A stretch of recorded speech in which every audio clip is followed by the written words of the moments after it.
இப்போது புதிய அறிமுகம் ஆச்சி ஹோட்டல் சாம்பார் 50 கிராம் ரூபாய் 20 மட்டுமே.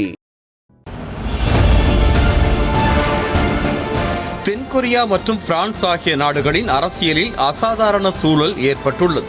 உலக நாடுகள் பல உள்நாட்டு அரசியல் அசாதாரண சூழலில் சிக்கி தவித்து வருகின்றன. அப்படிப்பட்ட அரசியல் அசாதாரண சூழலில் தற்போது பிரான்ஸ் மற்றும் தென்கொரியா ஆகிய நாடுகள் இணைந்திருக்கின்றன. பிரான்ஸ் நாட்டை பொறுத்தவரையில் அந்நாட்டின் பிரதமராக இருந்த மிஷல் பர்னியர் நாடாளுமன்றத்தில் புதிய சமூக பாதுகாப்பு பட்ஜெட்டை தாக்கல் செய்தார். இந்த பட்ஜெட்டிற்கு கடும் எதிர்ப்பு எழுந்த நிலையில் அதிபர் இமானுவேல் மேக்ரானின் ஆதரவு இருப்பதால் அதிபருக்கான சிறப்பு அதிகாரத்தை பயன்படுத்தி பட்ஜெட்டை நிறைவேற்ற முயற்சி செய்தார். இந்த செயல்தான் பிரான்சில் மிஷல் பர்னியரின் ஆட்சி கவிழ காரணமாக அமைந்தது. பிரான்ஸ் நாடாளுமன்றத்தில் மிஷல் பர்னியருக்கு எதிராக நம்பிக்கையில்லா தீர்மானம் கொண்டு வரப்பட்டது. இதில் படுதோல்வியை சந்தித்ததால் பிரதமரான 3 மாதங்களில் மிஷல் பர்னியர் ஆட்சியை இழந்தார். இதனால் குறுகிய காலத்தில் ஆட்சியை இழந்த பிரதமர் என்ற மோசமான சாதனைக்கு சொந்தக்காரராக இருக்கிறார் மிஷல் பர்னியர். மேலும் 1962ஆம் ஆண்டுக்கு பின்னர் பிரான்சில் நம்பிக்கையில்லா தீர்மானம் மூலமாக ஆட்சியை கவிழ்ப்பது இதுவே முதல் முறை என கூறப்படுகிறது.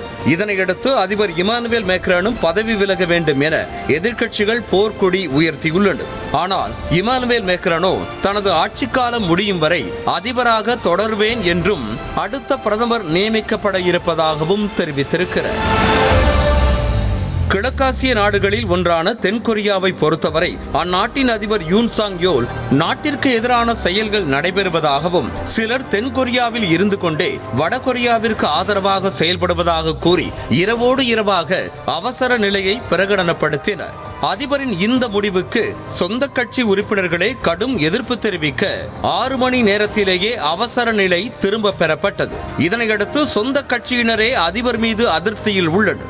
மேலும் யூன் சாங் யோல் அதிபராக நீடித்தால் மறுபடியும் அவசர நிலையை பிரகடனப்படுத்துவார் என்று அவரது சொந்த கட்சியின் முக்கிய தலைவர்களே அச்சம் தெரிவித்த நிலையில் யூன் சாங் யோல் அதிபராக நீடிக்க கூடாது என்று அழுத்தம் கொடுக்கப்பட்டு வந்தது.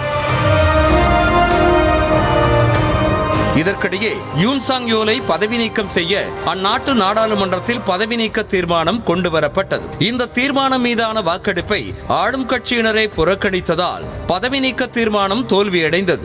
இதற்கிடையே அதிபர் யூன் சாங் யோல் பதவி விலக கோரி அந்நாட்டு நாடாளுமன்றத்தின் முன்பாக லட்சக்கணக்கானோர் போராட்டம் நடத்தி வருகின்றனர். முன்னதாக பதவி நீக்க தீர்மானம் கொண்டு வருவதற்கு சில மணி நேரங்களுக்கு முன்பாக தன்னுடைய செயலுக்காக அதிபர் யூன் சாங் யோல் மன்னிப்பு கோரினார். இருப்பினும் அவர் அதிபர் பதவியில் இருந்து விலக வலியுறுத்தி போராட்டம் வலுத்திருக்கிறது. இப்போது புதிய அறிமுகம் ஆச்சி ஹோட்டல் சாம்பார் 50 கிராம் ரூபாய் 20 மட்டுமே.